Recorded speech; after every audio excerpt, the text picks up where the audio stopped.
In the tradition of Malcolm X, peace be unto you. There's been a lot of international as well as national news in the media this week. I'm going to talk a little bit about both because this week or last week, depending upon when you hear this talk, George Santos was expelled or fired from his elected position as a congressman. Now, the charges against him were many, and I have listed here a few. He was charged with having lied about where he went to college and working for Citigroup and Goldman Sachs. It also included accusations of falsifying records related to his financial standing. Number two, Santos broke federal laws and misused campaign funds. Number three, Santos admitted that he lied about his background.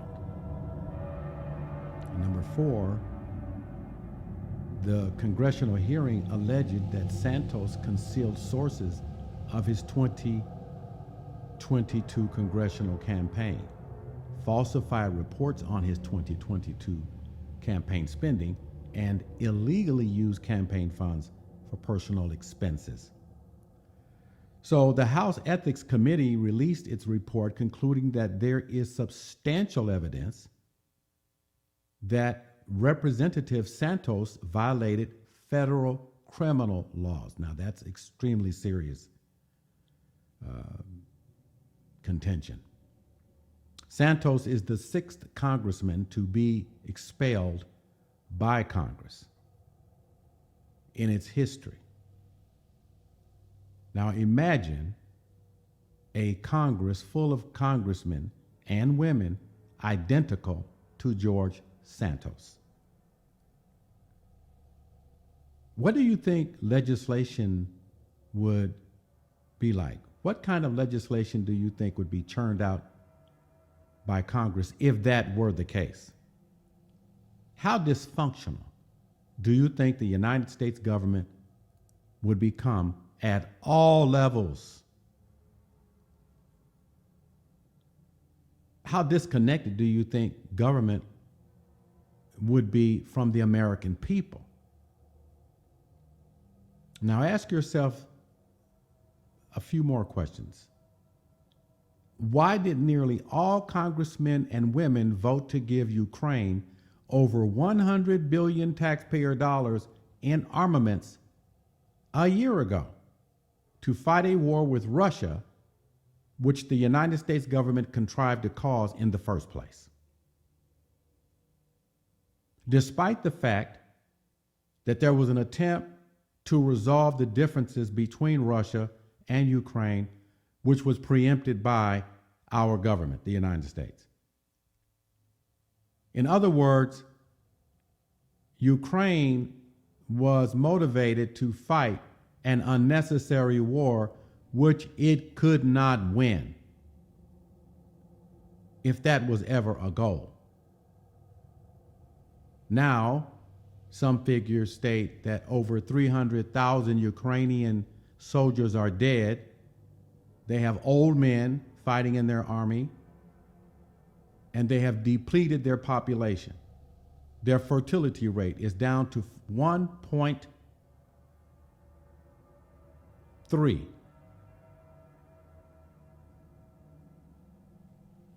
Okay, let's move on to another question. Why did the United States Department of Defense directly spend at least $757.8 billion on the Iraq War?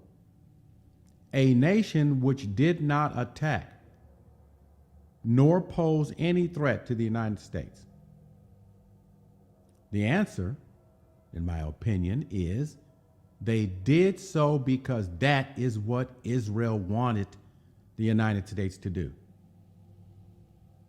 They wanted to disrupt their society, kill off their leadership, fragment it, and foster internal fighting for as long as they can. And that has succeeded. Now, why is the U.S. government in Syria? Well, President Obama wanted to overthrow Bashir al-Assad. He said that openly. That was his goal. He failed because Russia got in and assisted Syria, the Syrian government.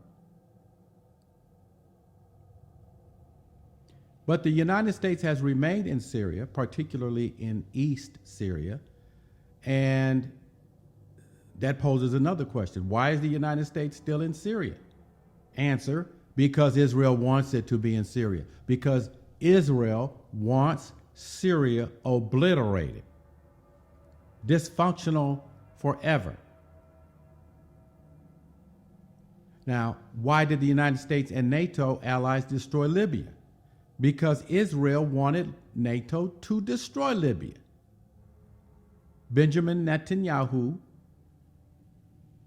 about 20 years ago, made the claim that Libya was on the way to making an atomic bomb.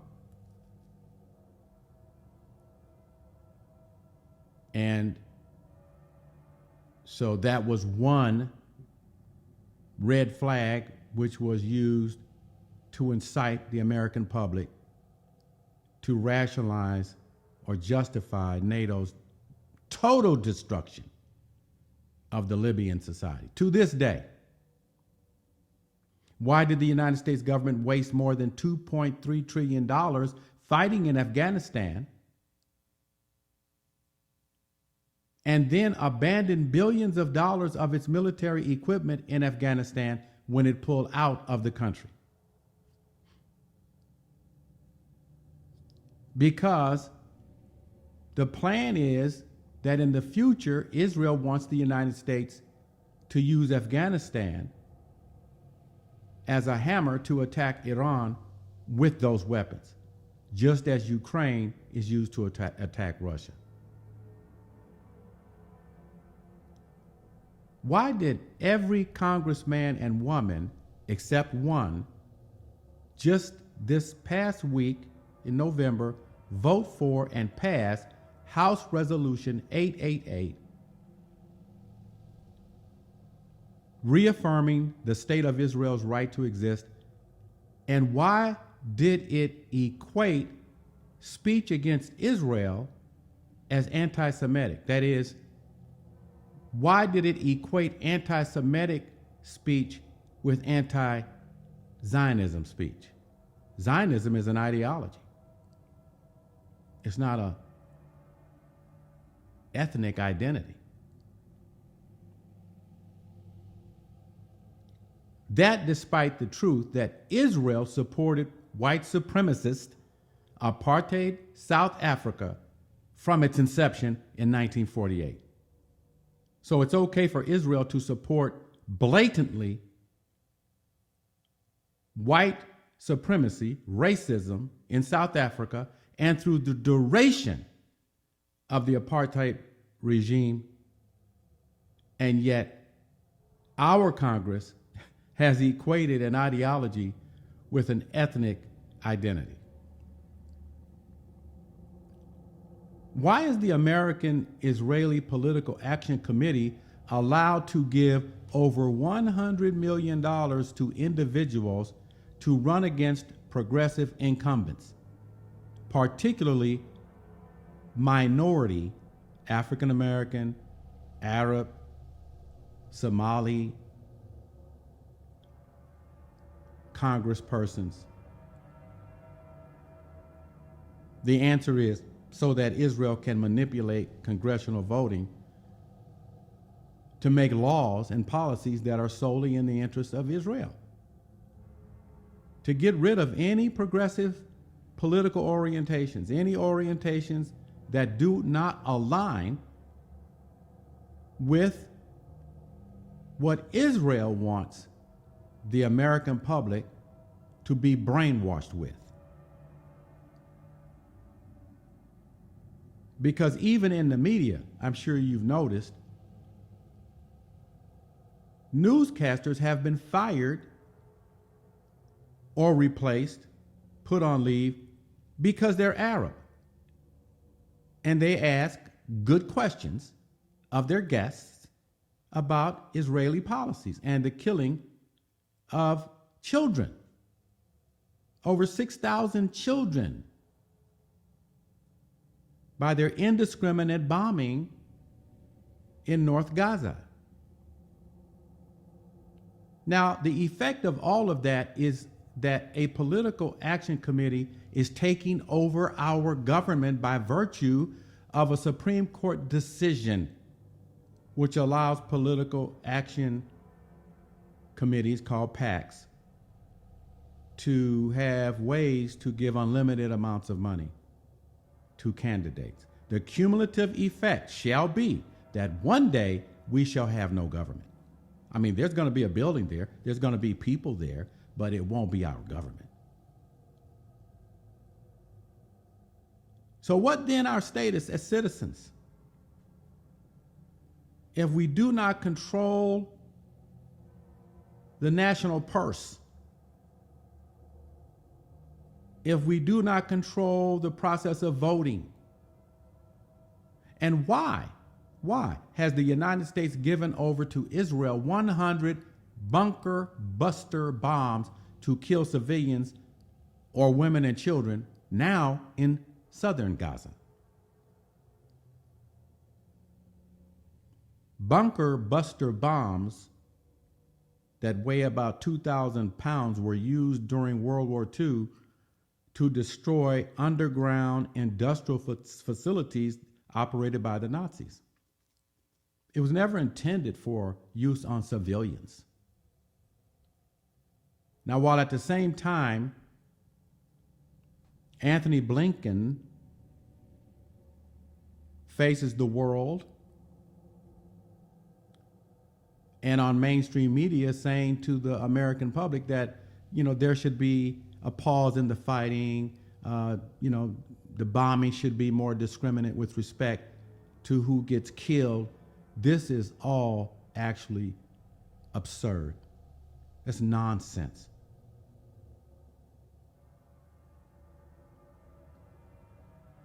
George Santos should have never been in Congress.